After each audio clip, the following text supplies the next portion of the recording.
আপনার যদি একটি মিলবেট অ্যাকাউন্ট থাকে তাহলে টাকা ইনকাম করা আপনার কাছে খুবই সহজ। এখান থেকে আপনি ক্রিকেট, ফুটবল, হকি সহ বিভিন্ন গেমস খেলে এমনকি গেমসের স্কোর প্রেডিকশন করেও টাকা ইনকাম করতে পারবেন।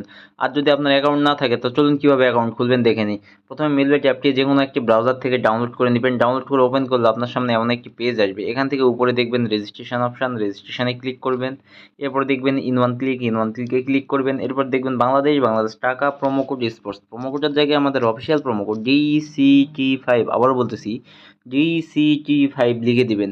যদি বোনাস পেতে চান অবশ্যই আমাদের এই অফিসিয়াল প্রোমো কোডটি ব্যবহার করবেন। এরপরে আপনি যদি এই অ্যাকাউন্ট খুলতে চান তবে অবশ্যই আমাদের এই প্রোমো কোডটি ব্যবহার করে অ্যাকাউন্ট খুলবেন। তাহলে আপনি ইনস্ট্যান্ট 25 থেকে 50,000 টাকা বোনাস পাবেন। এরপর নিচের ফাঁকা করে টিক মার্ক দিয়ে রেজিস্ট্রেশনে ক্লিক করে দিবেন। দেখবেন আপনার রেজিস্ট্রেশনটি সাকসেসফুল হয়ে গেছে এবং আপনাকে একটি ইউজার নেম এবং একটি পাসওয়ার্ড দেওয়া হয়েছে, যেটি কপি করে রাখবেন অথবা খাতায় লিখে রাখবেন যাতে পরবর্তী সময় লগ ইন করতে পারেন। এরপরে নিচে দেখবেন নেক্সট অপশন, আপনার নিচে নেক্সট অপশনে ক্লিক করে দিবেন। একটি পেজে নিয়ে আসবে। এখান থেকে নিচে দেখবেন মেনু অপশন, নিচের মেনু অপশনে ক্লিক করে দিবেন। নিচের মেনু অপশনে ক্লিক করলে আপনার সামনে এমন একটি পেজ আসবে। এখান থেকে উপরে দেখবেন পার্সোনাল প্রোফাইলে ক্লিক করবেন। এরপর উপরে দেখবেন এন্টার ডিটেলস, তো আপনি এন্টার ডিটেলসে ক্লিক করে দিবেন।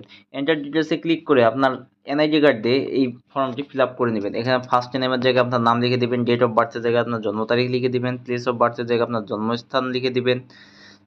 লিখে দিলাম। এরপর যে দেখবেন রিজিয়নের জায়গায় আপনি সিটি জায়গায় আপনি যে সিটিতে থাকেন সেই সিটি লিখে দিবেন। রেসিডেন্ট অ্যাড্রেস, এখানে আপনার জেলার নামটি লিখে দিবেন। এরপর দেখবেন ডকুমেন্ট টাইপ, এখানে ন্যাশনাল আইডি কার্ড লিখে দিবেন। এবং যে দেখবেন ডকুমেন্ট নাম্বার, এখানে আপনার ন্যাশনাল আইডি কার্ডের নাম্বারটি লিখে দিবেন। এরপর নিচে দেখবেন ডেট অফ ইস্যু, এখানে আপনার ন্যাশনাল আইডি কার্ডের পিছনে ডেট অফ ইস্যুটি লিখে দেবেন। এরপর যে দেখবেন ইস্যু বাই, এখানে আপনার বাংলাদেশের গভর্নমেন্ট অথবা বিডি গভর্নমেন্ট লিখে দেবেন। এরপর যে দেখবেন সেভ অপশানে ক্লিক করে দিবেন। তাহলে আপনাকে এমন একটি পেজে নিয়ে আসবে। এখান থেকে আপনার অ্যাকাউন্টটি ভেরিফাই করতে হবে। কিভাবে ভেরিফাই করবেন? উপরে দেখুন ফোন নাম্বার এবং সাইডে দেখুন লিঙ্ক, তো লিঙ্কে ক্লিক করে দিবেন। লিঙ্কে ক্লিক করলে আপনার সামনে এমন একটি পেজ আসবে। এখানে আপনার মোবাইল নাম্বারে শূন্য ছাড়া বাকি 10টি সংখ্যা লিখে দিবেন, তো আমি লিখে দিলাম। লিখে দেওয়া হয়ে গেলে আপনি নিচের লিঙ্ক অপশানে ক্লিক করে দিবেন। তাহলে আপনার ওই নাম্বারে একটি কোড চলে যাবে। সেই কোডটি এখানে বসিয়ে আপনার নাম্বারটি ভেরিফাই করে নেবেন। ভেরিফাই হলে এমন একটি পেজে নিয়ে আসবে। এখান থেকে আপনি ফোনের ব্যাক বাটনে ক্লিক করবেন। এখন আসে মূল কথায়, বোনাস পেতে হলে, টাকা ইনকাম করতে হলে অথবা গেমস খেলতে হলে অবশ্যই ডিপোজিট করতে হবে। এর জন্য উপরে দেখুন প্লাস ডিপোজিট অপশন, তো প্লাস ডিপোজিটে ক্লিক করবেন। তাহলে আপনার সামনে এমন একটি পেজ আসবে। এখানে দেখবেন অনেক অনলাইন ব্যাংকিং মেথড, নগদ, বিকাশ, রকেট, উপায় ইত্যাদি।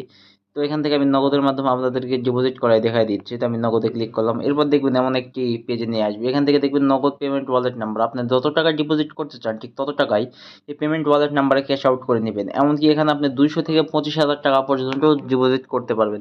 তো আমি এখানে 2,000 টাকা ডিপোজিট করবো, সেই জন্য 2,000 টাকা লিখে দিলাম। এরপর যে দেখবেন ইয়োর নগদ ওয়ালেট নাম্বার, তো আপনি যে নাম্বার থেকে ডিপোজিট করেছেন সেই নাম্বারটি এখানে লিখে দিবেন। এরপর ট্রানজ্যাকশন আইডি জায়গায় নগদের ট্রানজ্যাকশন আইডিটি লিখে দেবেন। এরপর নিচে দেখবেন সেভ অপশান, তো আপনি নিচে সেভ অপশানে ক্লিক করে দেবেন। নিচে সেভ অপশানে ক্লিক করলে আপনার ডিপোজিটটি কনফার্ম হয়ে যাবে এবং আপনাকে এমন একটি পেজে নিয়ে আসবে। এখান থেকে উপরে দেখবেন 0 টাকা, এখানে 10 থেকে 15 মিনিটের মধ্যে আপনার ডিপোজিটকৃত টাকাটি অ্যাড হয়ে যাবে। ধন্যবাদ।